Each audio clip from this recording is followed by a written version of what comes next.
on to the first session this afternoon. It's my great pleasure to welcome Dr. Crawford Winlove, who is here at the University of Exeter Medical School, and he's going to be talking to us about the neural basis of visual imagery.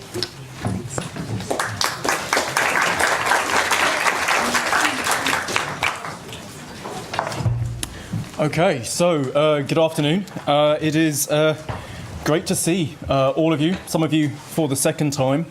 So for those of you that I haven't met, my name is Crawford. I'm a senior lecturer here in neuroscience, the director of our neuroscience program.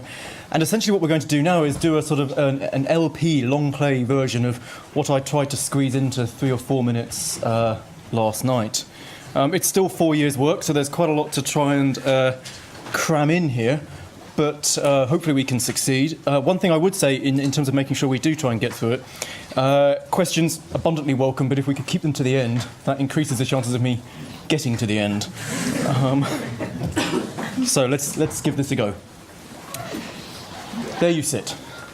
70 kilos, 155 pounds of flesh and bone, muscle, fat, mostly actually water. And within this there are cells and molecules, and these cells and molecules come together to create organs. So you have your liver metabolizing gently the first flickerings of your lunch. You have your kidneys filtering. You have your heart, which is actually not pumping. I mean, that's as it should be. It's actually maintaining a pressure difference with valves that allows the blood to circulate. It's not pumping your blood. But then, beside all of these organs, there is the jelly. The jelly that sits between your ears, a kilo and a half, perhaps. And it is this jelly which creates all you will ever experience. Your identity, that of those that you love, comes from a kilo of jelly. Embodied, to be sure, but for all of that, with its own cell types, the nerves, the neurons, the supporting cast, it represents the most complex structure in the known universe. So one startling thing that comes from this is the realization that infinity lies not somewhere out there, but between your ears. It lies within. And from this infinity, from this complex object, comes the theatre of your mind. And this theatre is what we're interested in, I guess. Now, it is a theatre which was, like many of us, perhaps, adored by Willem Wundt on the left there, a man who believed that with introspection we could start to make sense of these subjective experiences that are so seemingly intriguing to many of us, as we have started to talk about. But then that theatre was closed, Cromwellian style, by Skinner and his cast, and left us with a box. A box in which we could study behaviour, studying the activities of little robots, things that had no internal representations, no mental life. And the behaviourist movement differed in whether that inner life simply didn't exist, or whether it was something we might exist but we couldn't study. But either way, you weren't allowed to ask questions about that inner life, what was going on in the theatre. Of course, dogma does tend to breed revolution, and so it was. I speak now, of course, of the cognitive revolution, in which this guy, though he wasn't the first, played a hugely influential role. He's something of a hero of mine, someone I like to talk about with my students, because at the time where he tore it all down, where he destroyed the arguments of behaviourism, he was a 23-year-old PhD student. So, the sense of sort of arguments, can change the world. So there we are, a history of cognitive science covered in 3 slides. The reason for doing it is to try and convince you that it is at least valid to ask these sorts of questions. We can study imagination because it is just one aspect of what goes on in this mental life. So we've got a historical basis on which to do this. So let's talk about imagination. What is it? Well, it's an 11-letter word. And within this, it has a truly staggering, startling variety of meanings. And I think this variety of meanings is actually perhaps something of a problem, Because what it means is when you tell people that you work on imagination, you can have the impression that you guys are on the same wavelength, you have the same interdisciplinary interests. But I suspect what is actually going on is you're actually on a completely different wavelength. And as a result of that, you can occasionally find points of resonance, and that's creative and exciting. But you can also find points where you're antiphase and you flatten each other out, and you're left with absolutely nothing. So I think that might be what's going on with this word. So I think we need to try and move on our definition by I think, not going into the sort of semantics of it, but the practicality. So what is it that imagination does? Well, a few ideas here. So I think one of them, which is intriguing to me, as someone particularly that was originally interested in drug addiction and how we motivate ourselves in goal-directed ways to do things in the long term, is there must be a role for imagination in this at least wider sense in motivating our behaviour.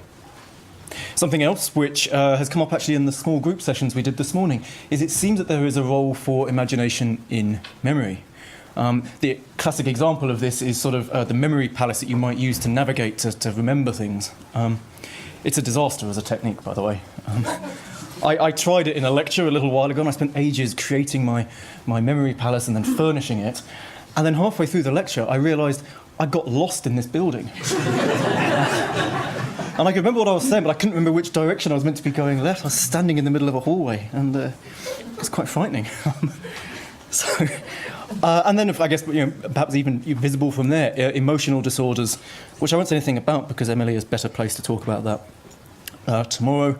Something that Adam, I think, has introduced already is the idea of that vision of the future that can be furnished from the imagination.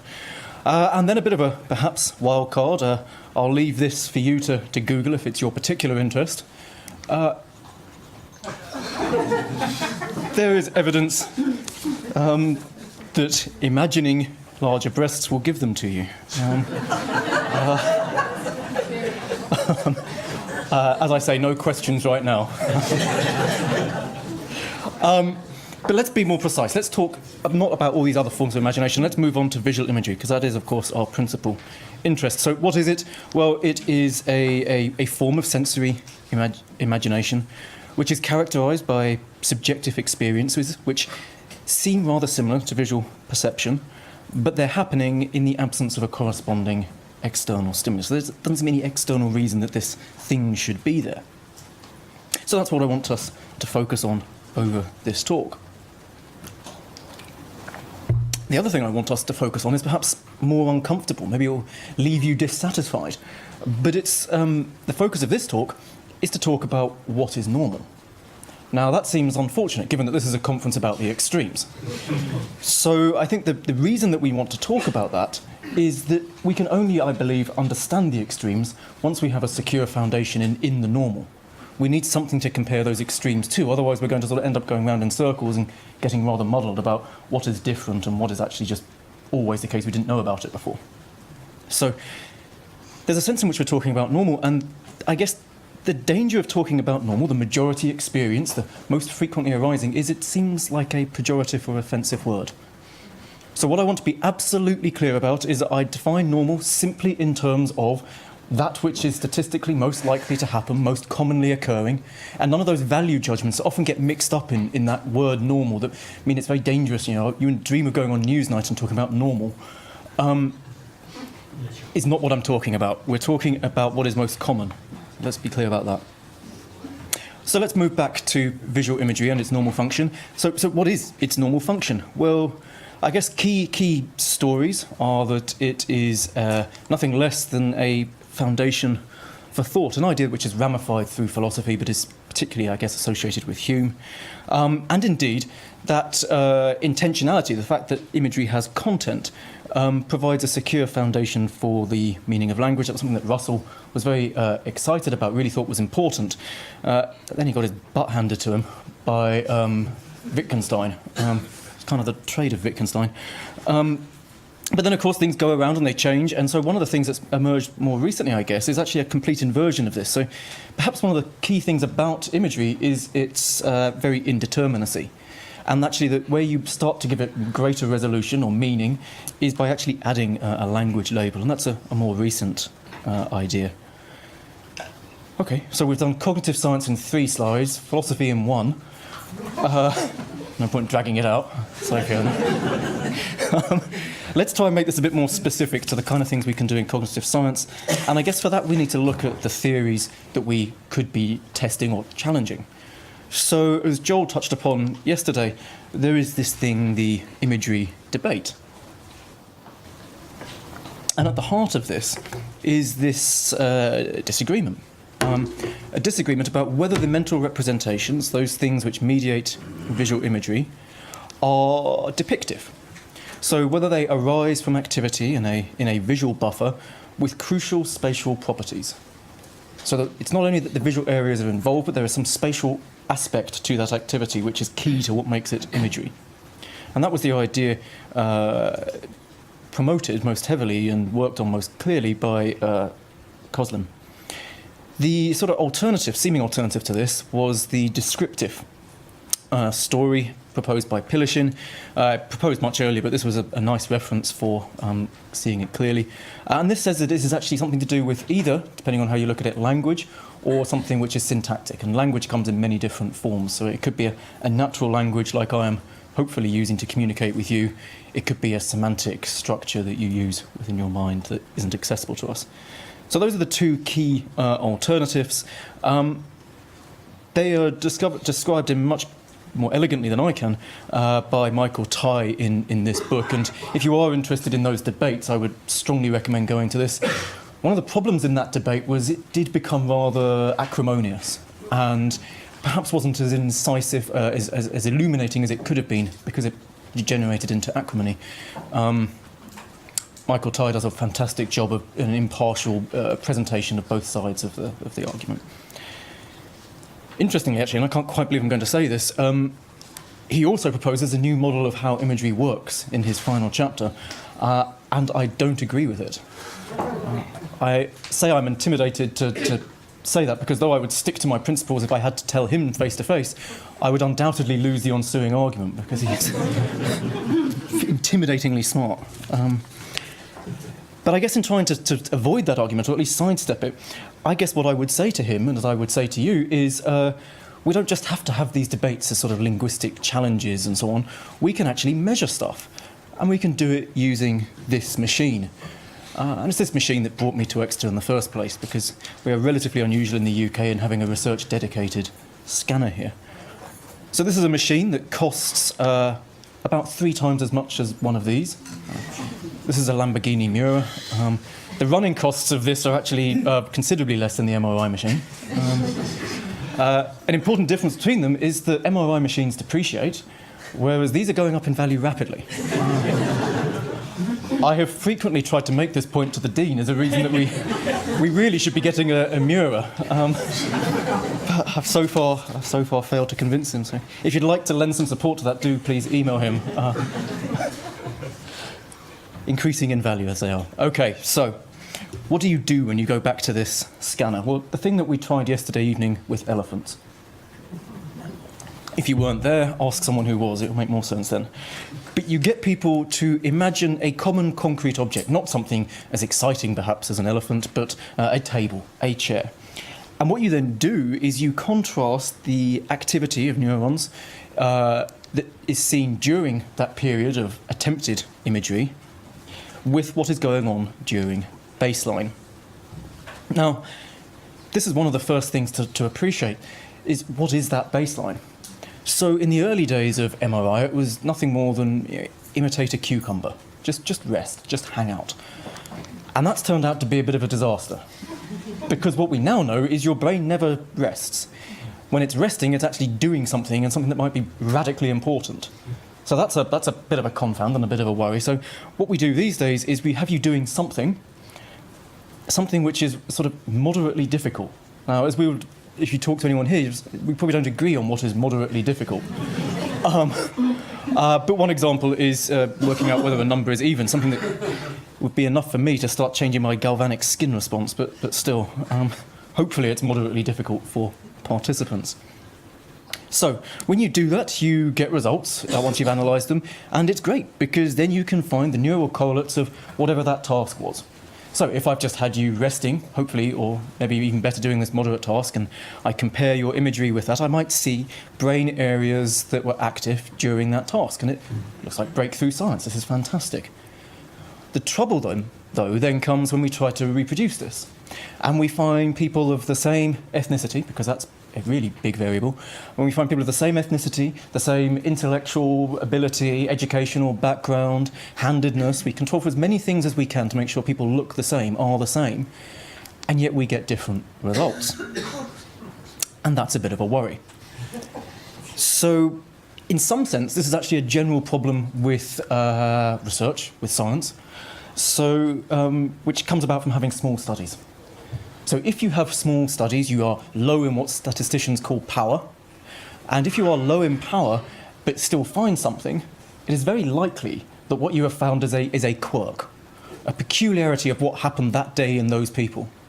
And that is why when you sort of look at small studies of is paracetamol effective in the treatment of such and such, and somebody tries to reproduce it and you get something else, it's because the study was never powered properly in the first place. And this is a huge problem in science. But there are also a number of, I guess, problems which are more specific to MRI. And I'm talking primarily about functional MRI.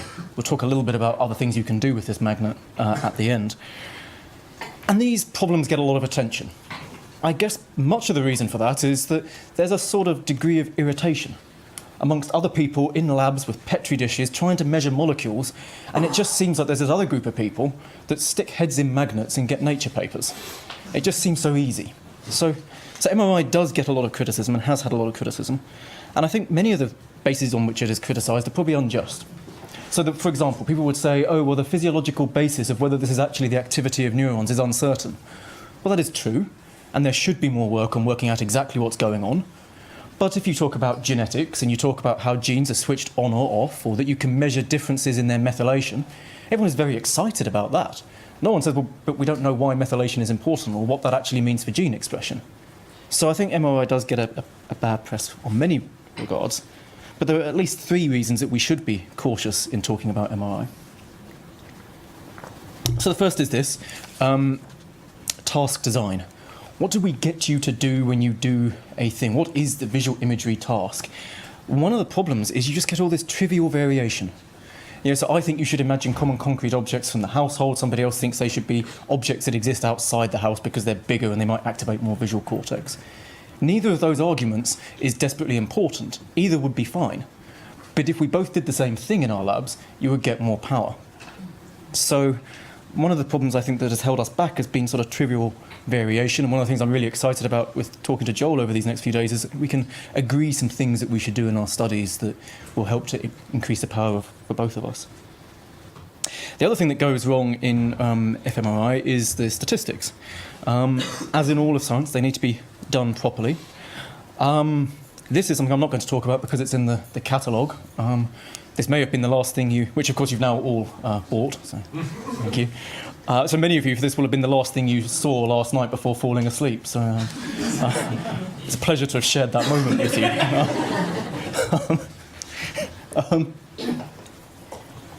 And the final big problem with fMRI that I want to just raise to you is one of anatomy. And we'll talk more about anatomy in a moment, but anatomy is a type of chaos. It's chaos that's been going on for about 100 years, and one of the things that's a problem with anatomy is there is this seductive allure of finding activation in famous brain areas. Right? So if I want to get my paper in Nature, it is an awful lot better if I find activation in the, for example, orbitofrontal cortex, because that's an exciting, very human personality type area. And so my chance of a high-impact publication goes up. So that means you're slightly tempted to talk about that name, even if it's not quite there. The orbitofrontal cortex itself is, I think, a particular scandal, because it is just above an air-filled void. And MRI is remarkably bad at detecting things close to air-filled voids. So it is particularly surprising that everyone seems to find activation in this most convenient of areas. Anyway, let us make it more specific to visual imagery, keeping these problems in mind. Well, what I want us to do is to think about the specifics, because the point of neuroscience, as I see it, is not just to measure mechanisms because we can. More molecules, more mechanisms. What we're trying to do is subject theoretical predictions to the challenge of empirical test. And then we can choose between those theories. We can say, well, it's this one, not that one. Move on. So let's make that specific. Well, what might that look like in visual imagery? So I guess the one that has had the most attention is whether or not V1, this early visual cortex, the first bit of brain that visual input gets to, is active during visual imagery. Because if it is, that looks like a depictive model of imagery must be working, would be accurate. That's certainly how Coslin would present it. But then it gets puzzling, because you see that on the one hand, there are 7 fMRI studies, that are saying, well, yes, indeed, V1 is active during visual imagery.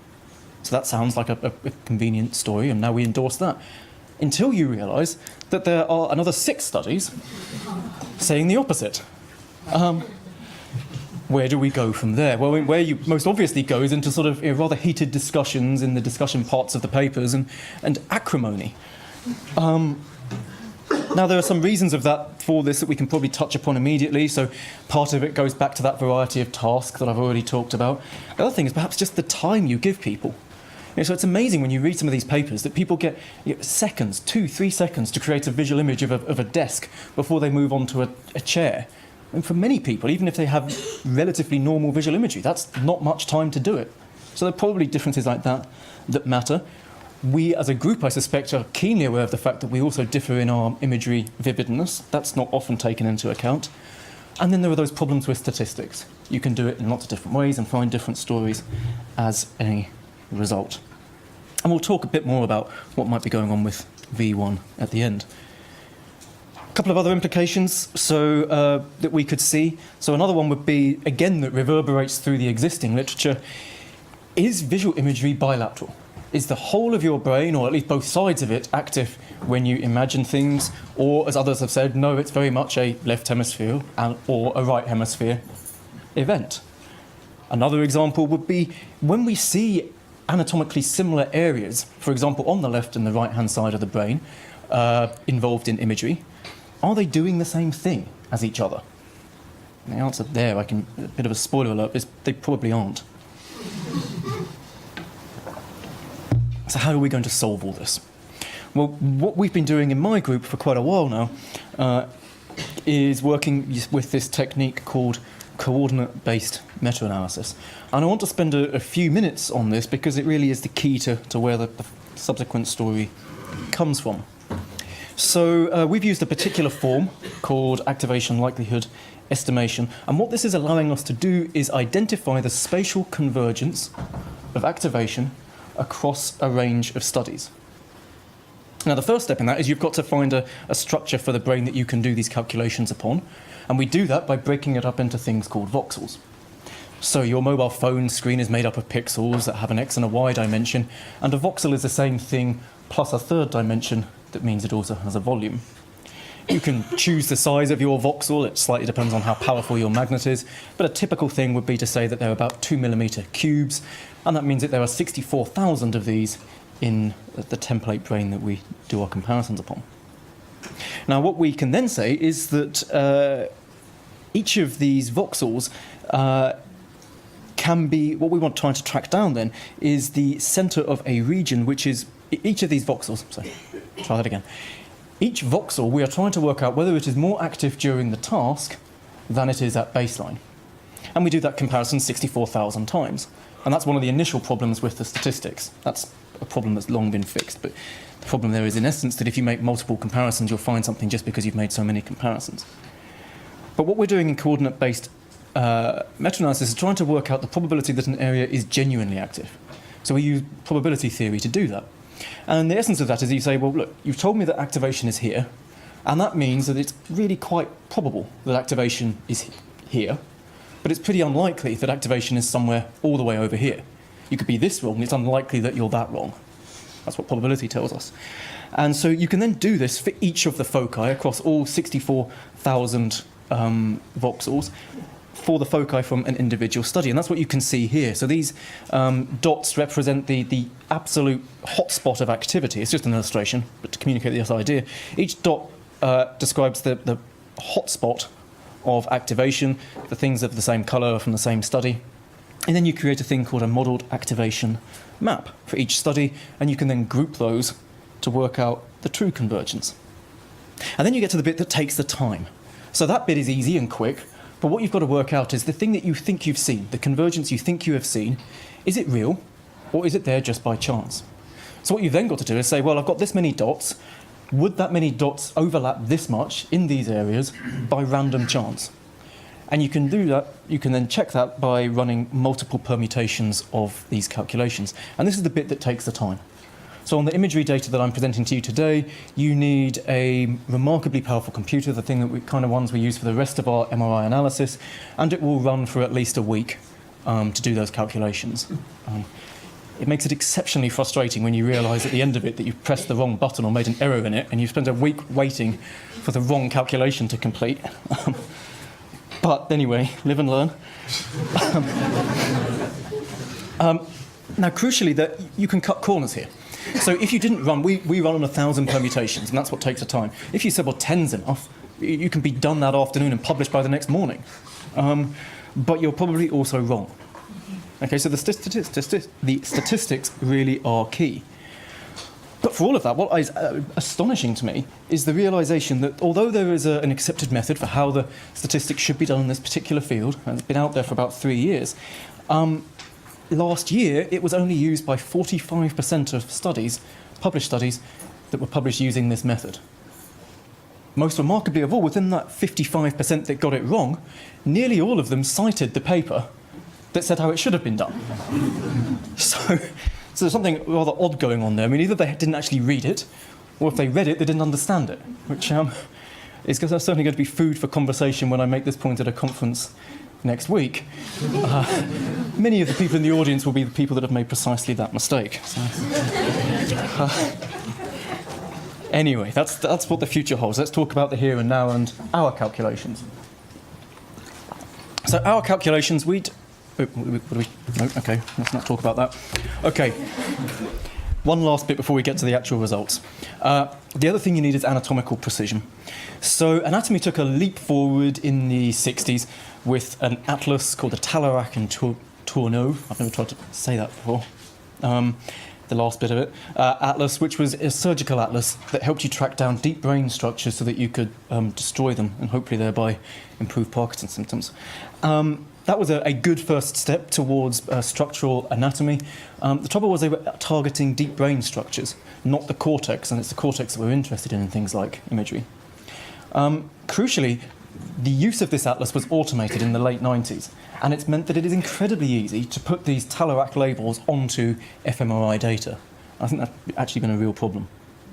The alternative is to use something called the Boardman Atlas, which is based on the actual morphology of individual cells. So it's a very different way of breaking up the structure of the brain. Rather than looking at big structural macroscopic differences, it's looking at differences in cell type. That works, but it's a little uneven in its detail across the brain. And one of the things that I find rather unsettling is that for all that it was done more than 100 years ago, the original data was never presented. So you can't actually check if you agree with his categorization. So these things are sort of knocked around as problems for a long time until this solution that appeared on the horizon just a couple of years ago. And this is absolutely fantastic. I can say that with sort of full enthusiasm because I have absolutely nothing to do with it. I'm just a user. So what this has done is it has scanned 1,100 young, healthy adults using MRI and made a multimodal parcellation of their brain. So it's looked at differences in connectivity, in macroscopic shape, to break the brain down into anatomically discrete areas. And it has revolutionised the kind of anatomy that we can do. So with Talairach, we had 50-odd areas. With Boardman, we had 52. With this, 360 regions of the brain. It completely transforms how we talk about the brain, but also the kind of questions that we can ask. Okay, let's talk about our calculations. So we had the results of 40 different experiments that had sought to understand visual imagery, and they had within them 634 foci. So these are areas of particular activity, and we'll talk more about what those mean later. 464 people that had been scanned, of which 64% were male, 95% were right-handed, and they were pretty young. I should say, if you're sitting here left-handed, you are one of the last true mysteries of cognitive science. You never get studied unless it is specifically looking at left-handedness. So, results, let's have some of those. We found, out of these calculations, these comparisons, 11 areas which were consistently activated. We found only 4 of them were in the right hemisphere. And within these, we found 22 individual foci. And individual foci are really the key to how we make use of this 360-degree parcellation. So you have a cluster of activation, which is a spread, which we'll look at some examples of in a moment. But within that, you see the hotspot of hotspots, and it's that sort of precision that we've been chasing. One thing that's really striking about them is that they are all in the cortex. So this is the outer 3 to 4 millimeter veneer of your brain. So many other things, so for example, things like Q reactivity, an important aspect of drug addiction, those are deep midbrain structures that are involved, the ones that Telluride Atlas is actually quite good for. But in imagery, we are talking about something which is cortical. So that's in itself quite interesting. But it's a little scant on detail. So let's have some details. There you go. Thank you for your attention.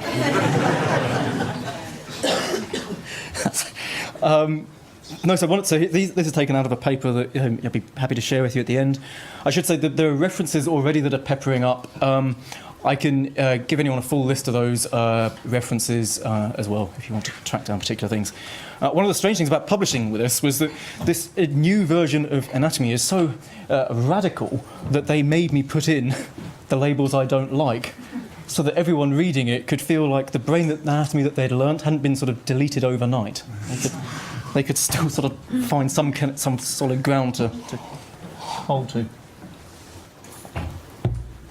And then there's a couple of other things I just want to touch on here. So one is that this new anatomy matters. So if you look in this Telluride area, it's fuzzy, but the story will stand. In the Telluride, we've got 4 different activations, all of which are called the insula. If you look at what the kind of parcellation that we're using, 2 of those are the insula, albeit a subtype of it, and the other 2 are completely different regions. So you can start to see how the story clarifies and, importantly, changes as a result of this. And there are other areas that are just straight different. So down here, for example, something you might call the fusiform, we would actually more accurately call area pH. We'll come back to that. Okay, so let's look at these results in more detail and focus on just 4 of the main areas. The paper is long and has many sub-comparisons. I want to talk about just 4 main areas, and I want to talk about the overall comparison. So there are subtypes of imagery that we could look at in terms of task and other differences. I want to talk about the overall story. And I want to do that by leaping straight into the middle with the kind of volumetric presentation of MRI data that you've probably seen before. Not with such a nice template. The high-resolution template in the back is something that most people don't bother to use. Rather ugly pictures, anyway. A typical volumetric presentation, the sort of thing that you can start to see here is that there is much more activity on the left than on the right, but that activity is also much more extensive. And the bit that I've put the cursor on there is this superior parietal lobule, the bit at the apex of your cranium. And that seems to be the sort of the core common part of imagery through which everything either leads into or passes from. The other thing that we can see on here is a heat map. So a heat map is this yellowy-orange thing. So the more yellow it is, the hotter it is, the more likely it is that there is activation at the heart of it, towards the orange colours where it gets relatively less likely. And you can just about maybe make out that there are these green blobs here. So the green spots are these individual foci around which we build much of our interpretation. And that interpretation really makes full use of this connectome thing, the 1100 people template that I've talked about. And one of the things that comes out of that is these wonderful templates that allow you to look at anatomy completely differently. So here we can see on the left 3 individual foci, they're black this time, looking down into that superior parietal lobule. So the bit that we could just about make up is this. We can now look at this sort of whole contour map and start to see in real exquisite detail where the activity is. And you can zoom in. And when you do so, you can see each of these colours represents an anatomically discrete area. And we can see then that these individual foci are in anatomically different areas. And that really matters, because each of those areas is connected to somewhere different. So if we're trying to piece together a story as to what's going on, it's different if it's in the purple or in the turquoise, for example. So we can talk about these areas. So we've got here, for example, the middle intraparietal, that's this one, IP2 up at the top here, and IP0. So they run in a sort of sequential series down that valley there. But I don't want to dwell in the superior parietal lobule. I want us instead to take a leap towards the front. And so the bit that the arrow is pointing at now is going to become the focus of our attention. There it is. It's got the arrow again. And here we can see a completely different set of areas when we look at the front of the brain. So, for example, we've got in the X5, 6, 7, and 8, all of those are areas called the Area 6 anterior, 13 and 14 down here. These are the rostral Area 6 and Area IFPJ. The numbers proliferate. Okay, we're 2 slides into these data, and already I've thrown a dozen names at you. Names that are so complicated that I have to check I've read them out right myself, even though I've spent years working on this. And I guess there's a real danger that we sort of, somewhere in the middle of all this, start to overwhelm ourselves with detail and lose the story. So instead of talking about each of these, I want to simplify things somewhat by looking at the brain from the side and talking about a couple of the bits that I think are of particular interest. So at the top here, we can see this area here, the superior and cingulate eye field, SCEF. And this is the bit that if you were with us last night, you could find by putting your 2 fingers over the side of your left eyebrow, and it's about 5 centimetres back from there. I should say, if you're doing that, there's no need to stay in that position. I was told off by a colleague last night who told me that I hadn't told anyone they could stop, and he was walking out. So the superior and cingulate eye field is an intriguing activation, but then so too is the activation we can see down here, which is indeed in V1, the visual cortex. And what's really important is that that activity remains even if you have people close their eyes. And in a moment we're going to talk about the interpretation of these data. But what I want to do just before that is show you one last picture. So this final picture flips the brain upside down and shows you the base of the brain. So the front of the brain is up here. This is the rear of the brain.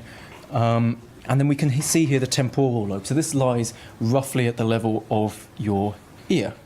And this is a nice example of how we can see that this activity is prominently left lateralized. So this is the left hemisphere, and there's clearly more going on there than there is here. There's something on the right, but it's much less. But the thing I want to draw your attention to is this sort of anatomical detail and how it starts to change the stories we tell. So this is actually not from the overall comparison. This is a subgroup where people did very simple imagery tasks. So in some imagery tasks, people are doing relatively more difficult things like manipulating the image. This one was the most simple, most straightforward. Imagine a common concrete object, a table, and don't do anything with it. And you don't need much detail.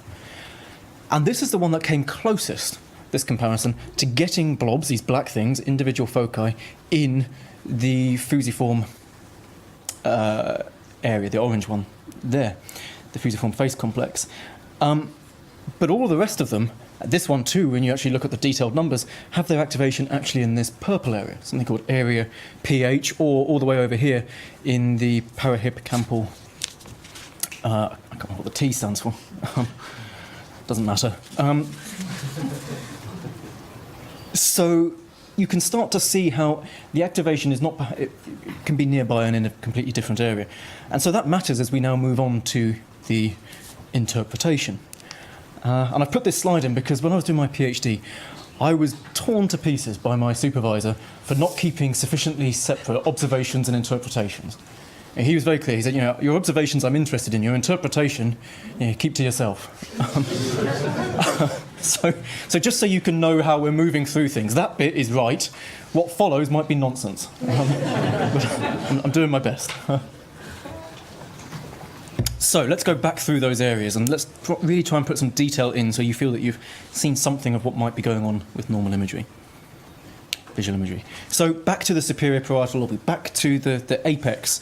Well, the first thing that we can say is that this area is predominantly left, and it is always, absolutely always, however you cut it, there is this area called intraparietal 1 that is active. You don't got visual imagery without IP1 being active. Nearly always you get its neighbours, at least these three of them, intraparietal sulcus 1, the middle intraparietal, the lateral intraparietal. They are always there. It seems that there may be some sort of successive activation whereby this process which initiates on the left may then spread to the right. And the best established story in the literature for that, going to the opposite contralateral areas, is that this is when you're involved in doing explicit spatial comparisons. So the best established example of this is if I ask you to imagine the gap between two clock hands. That's what the clock task developed by Pavio is. And it seems that when you do something like that requires spatial precision and detail, that's when your right lobe becomes active. Actually, one of the things that we've shown more recently in one of our cortex papers is that there also seems to be a spread towards the right, perhaps in people that are more vivid in their imagery experience. So that's interesting.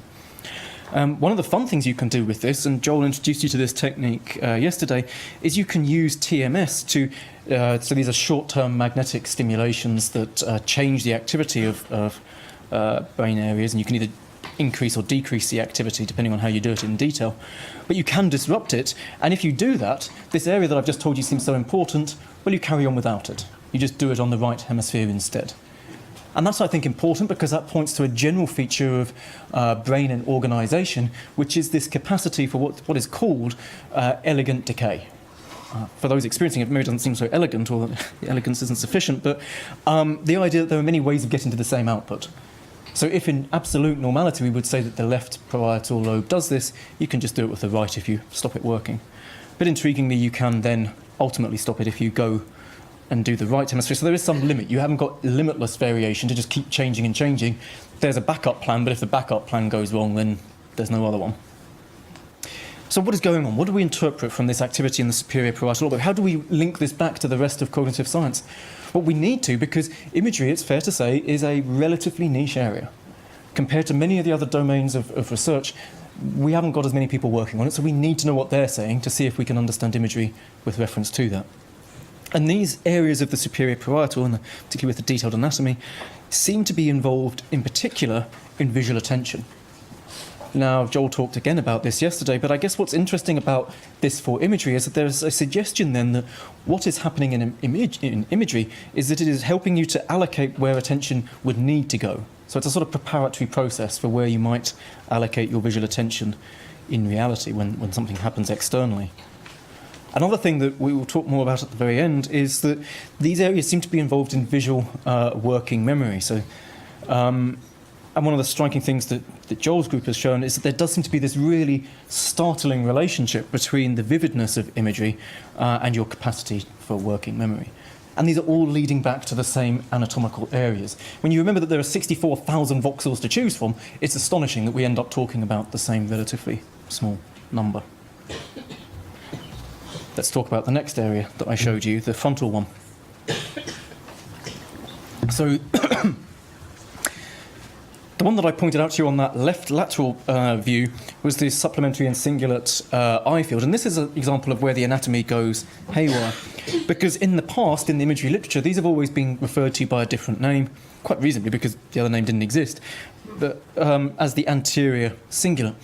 The trouble with that is that the anterior cingulate, this much more general label, is active in fully 15% of all neuroimaging studies. So if you're sitting there with your new data trying to understand what the general processes of visual imagery might be, suddenly you've got 15% of everything ever studied that might also be involved in visual imagery. So it all gets a bit puzzling. So you can do this thing called reverse inference, trying to work out what's generally going on from what you've got on a truly bewildering scale. What I think is actually going on in relation to imagery comes from this earlier work, which is that, and there's a couple of papers showing this, it doesn't all depend on this, the heavy load on this single paper, but I think the supplementary and cingulate eye fields are one of the first areas, or perhaps the first area, to become active during visual imagery. So the process initiates here, just behind your eye, and then spreads, still on the left-hand side, up to this superior parietal lobule. And indeed, there is further evidence that the degree of its activation predicts your performance in imagery-related tasks. Now, immediately then, when you start to think about what might be going on differently in aphantasia, you've got an intriguing target to look at, which you can look at in full justification, because it wasn't just picked on that might be an interesting story. It was picked on the basis that this area is consistently activated in normal. Is it different in other experiences of imagery? Okay, a little bit more detail about these frontal areas. So I'll go through this one quickly. The premotor areas that are involved in premotor areas are difficult to do the anatomy on. This is because we have huge variations between us in the lumps and bumps that this is made up from. But what's particularly interesting is that this area has huge connections to the temporal lobe, the area from which you pull out semantic information. So there are two areas here that probably matter. So one is the frontal eye fields, which have a map of the visual space around which you move your eyes and may play a crucial role, this is a bit I want to emphasise, play a crucial role in creating activity in V1, this contentious visual area. Areas that are in the inferior and hence have got this different colour. Rostral area 6 was one of the ones I pointed out, and then this whole list. And all the ones in the bottom part of this slide are involved in things to do with language, semantic processing. Now, as Adam pointed out yesterday, that could be entirely because people are getting language-based instructions in the scanner. So there is that potential confound. But what I think is really startling about this is that just even looking in this set of frontal areas, you can see evidence consistent with both the depictive view of Coslin and the descriptive view of Pilishin in a single set of brain regions. So you can see from that the struggles that come in trying to differentiate between these theories. And those struggles are never more important than when you talk about the primary visual cortex, V1. So it's important that our data to say that these do show that the medial, so the bit towards the middle of V1 is active, and that happens even when you have your eyes closed. But this other thing remains, that there are these 7 that are studies that showed this and 6 that didn't. And this is a key limitation of coordinate-based meta-analysis. So meta-analyses that you might have come across in terms of the evidence for whether you should take statins to control blood pressure, for example, those are evaluating the scale of an effect. What we are doing is finding the location of an effect. So we are not weighing up the fact that there are 7 in favour and 6 against. We are simply saying with great precision where that 7 points to. Okay, so that's an important thing. So our results are not in themselves evidence of V1 being active. But where does all this... So that's, I think, a really important point.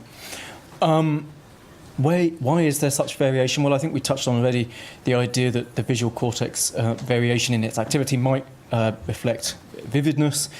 And there's an intuitive appeal to the idea that the visual cortex is involved in imagery. You could create an entire story for what is going on in aphantasia based on just saying, well, for some reason or other, V1 isn't active. But there are surprises in these data.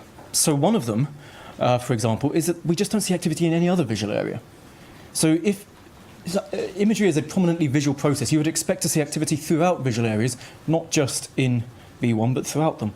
Now, you could say, well, that's because there's this heterogeneity in tasks, and that's true to an extent, but it's nonetheless, I think, surprising. What's really interesting, though, is if we accept that V1 is active, and my intuition is that it probably is, we still need to explain what it is doing.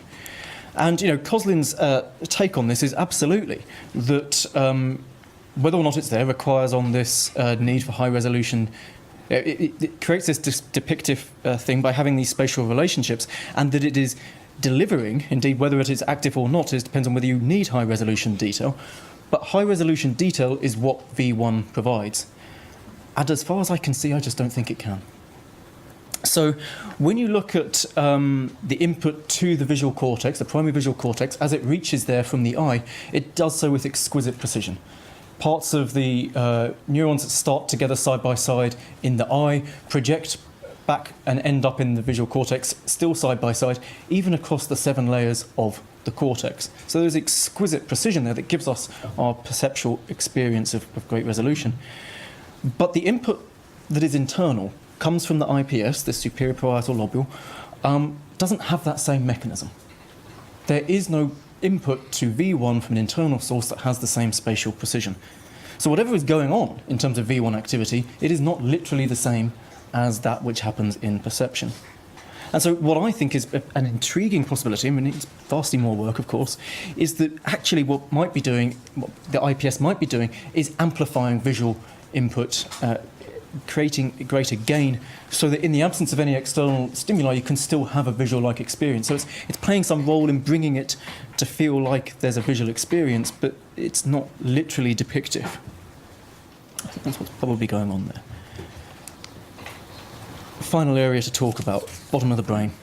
So here, there is an established story that the information passes in the brain in two different streams. One of these is the ventral stream, which is involved in visual categorization and the recognition of objects.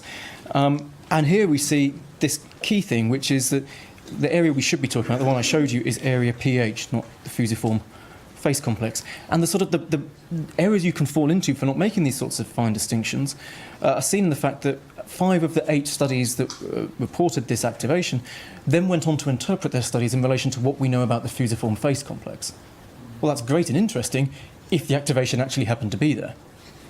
If it doesn't, it's rather misleading. How do we make sense of that? Well, some of these things actually then hang together, because what you can say, well, if we're talking about area pH, the area the story starts to change. Makes sense, actually, because it is massively connected to these areas in the superior parietal lobule that I've already talked about. So there is no connection between this area, the superior parietal lobule, and the fusiform face complex. But there is a massive connection between the neighbouring area pH in those areas. So they sort of hang together. What does area pH do? No idea. It was discovered 18 months ago, and no one's worked it out yet. So that needs to be done. And that then moves us towards where we go next. But a few bottom lines first. Like that. So, there are these influential possibilities that there is a depictive or descriptive theory of imagery, and I think the data that I presented you today are broadly consistent with both of those possibilities. And I guess they're also consistent in some sense with this popular notion that imagery is a bit like visual imagery is a bit like visual perception. But as I touched upon last night, I think there's also a possibility for a rather different role for imagery in the theatre of the mind, which is something to do with how it allows us to anticipate content in the world around us. So this comes to the thing that I was talking about last night in terms of how we don't just receive information, but rather what we might be doing is creating images in our minds that allow us to anticipate our environment.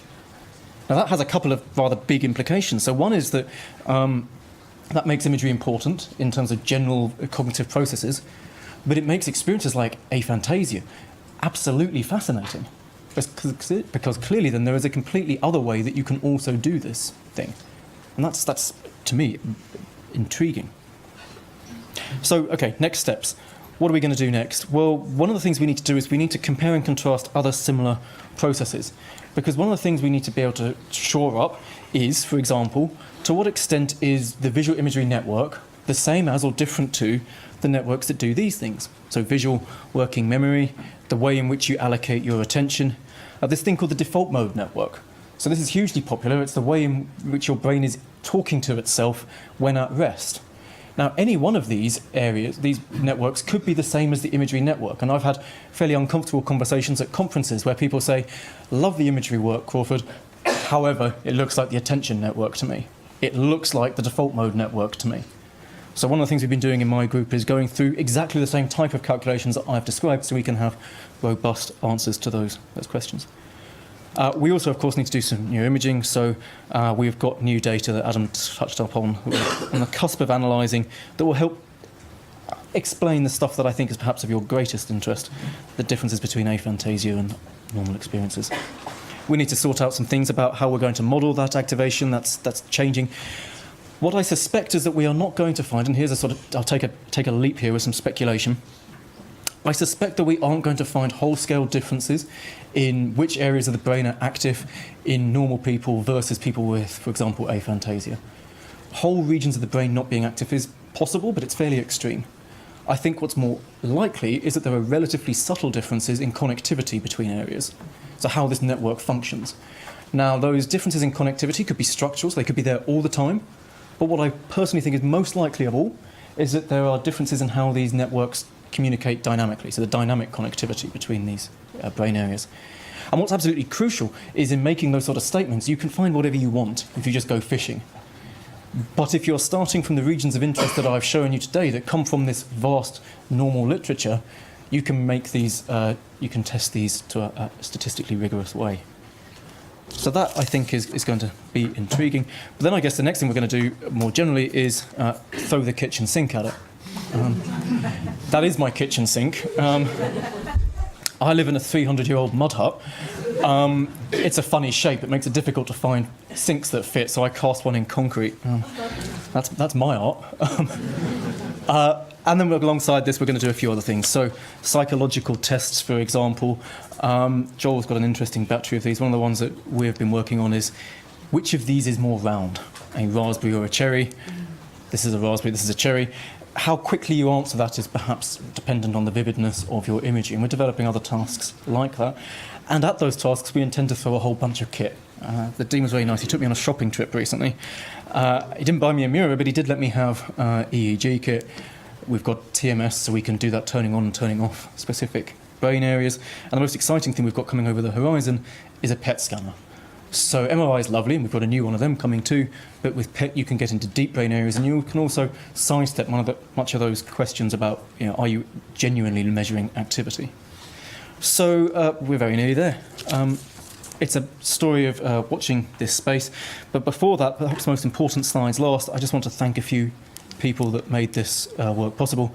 Brit seems to have disappeared. I'm not sure what's happened to her. So the guys in the top row, Jake is the person with whom all of this began many years ago. You can see he got distracted. These guys are the people that many of you will have emailed with, without whom Adam and I would have not been able to do almost any of these things over the last few years. Adam is a student I would love to have given a PhD, but he was lured to Oxford instead. And then these guys are the people that have been working on attention, the default mode network, and the working memory. Those data are analysed. I need to sit down over the next few months and work that story out. When I do so, I will once again call upon these two guys and their patience. John on the left there, with whom I puzzle over the neuroimaging data. Fraser, who's a psychologist and keeps me as a humble neuroscientist on the straight and narrow.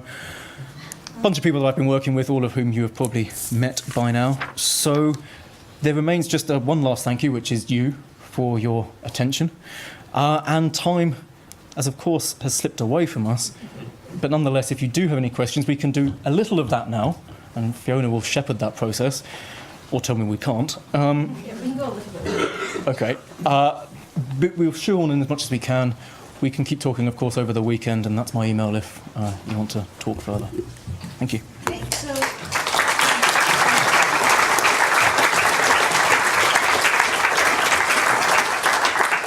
try and keep the questions as short and sweet as possible. That would be great. Are you going to try and come around Try with and the grab the mic, microphone? or I'll try and repeat what you say. If you try and talk nice and loudly, that would be great.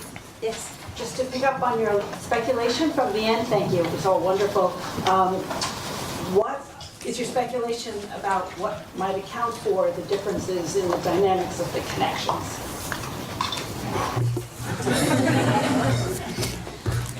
I've never been a big fan of molecules. So I think the difference in connectivity is probably coming from some combination of molecules and ions that are changing patterns of electrical activity. But what those differences would be, I have no idea. We get siloed in our neuroscience. So for me, it's enough that those differences in connectivity would exist. I don't then go looking for the mechanism by which they could arise as well. So that would require collaborations in other areas. Great. Here. Do you have anything to say about glia? Yeah, they're lovely. So the forgotten background support for neurons, no one ever took them seriously, and then they realised such fundamental things as they may be where the energy for doing stuff in neurons comes from. We may very well be measuring glia when we look at blobs on brains with fMRI. I suspect that one of the things we will feel embarrassed about 20 or 30 years from now is that we didn't take them seriously sooner. It might be where you could start to see that difference in connectivity in terms of the metabolic differences that drive different forms of connectivity. So what strength of the magnet is your test MRI? Embarrassingly low. 3.5. No. So I was asked how powerful my magnet is, and it's not as powerful as I would like it to be. So it's 1.5 Tesla, which is a little old school, but we've got a new one coming in months. So. 14. Sorry? It's a 14 one. One of the reasons it's not 14, which would give us exquisite spatial resolution, is that every poor sod, John, for example, who had to walk in and out of that magnet, would get a feeling like seasickness every time he walked through that magnet because it changes what goes on in your vestibular system. It's the sort of thing that professors buy and then send somebody else in to run it. Man over here. Can you ever look at the same? Do different groups ever look at the same person, or is that already impossible because they're X months older and different? MRI isn't very well suited to that because the magnet itself. So one of the challenges of scanning is you've got to do the whole set of scanning, within a short period of time, because the Earth's magnetic field changes. That means the magnetic susceptibility of brain areas changes. So even to reproduce it in the same magnet with the same people would be challenging. Looking at the same people in other magnets, there are technical ways it can be achieved, and some groups have done this. To be honest, doing it with PET, you can have a very difficult technical solution to doing it with MRI, or it's intrinsically what PET is great at. So even somebody who was like an index member of the STEM study would be of no use to any other study in that sense? Yes. Okay. The fact that they turned up on time might mean that we were quite keen to see them again. So. I'm here, so... Okay. Is there a woman here? Yes, I had a question about the TMS stimulation of the superior peripheral lobule, and you said that you stimulated the left, so switched to the right. Did the participants subjectively feel something like, or like notice the difference? So we didn't do those experiments. But it's always difficult to work out what people, for something that's quite subtle like imagery, are experiencing, because when you do TMS, there's quite a loud bang, for example, as the magnet goes off. So what they feel tends to be sort of cute, and there's a whole thing you have to do about sort of sham things so that they hear a bang, but you didn't actually do anything.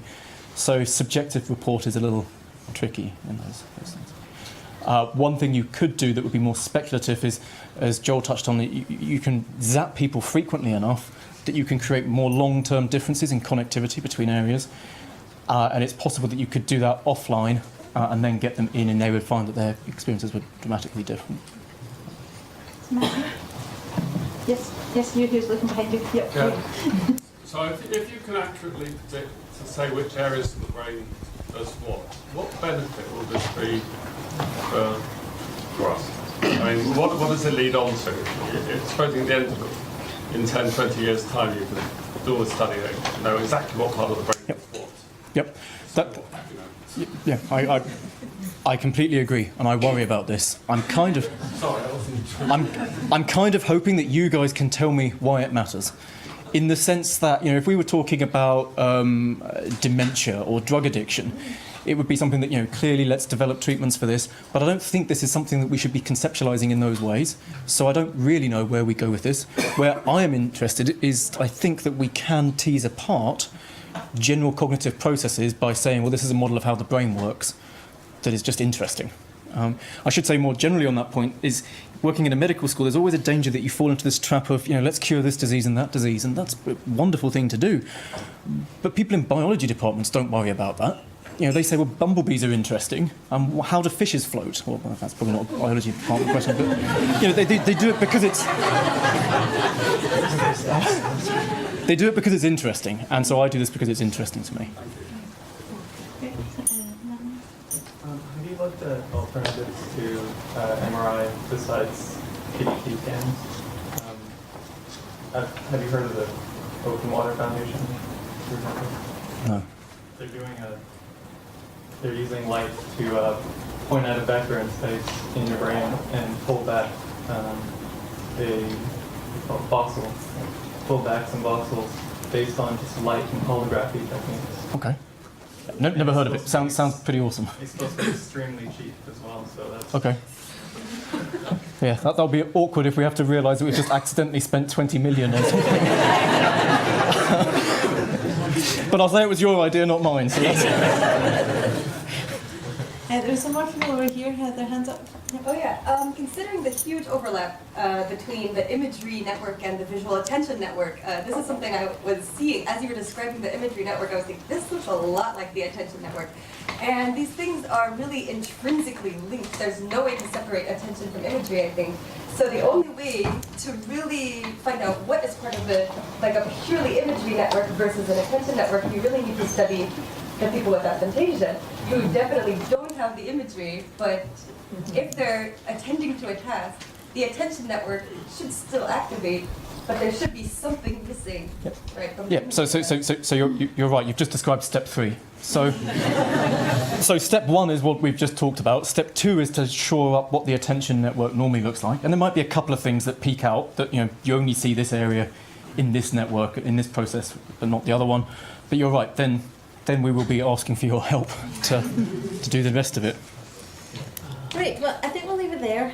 Thank you very much for your questions. Let's first of all thank Crawford again for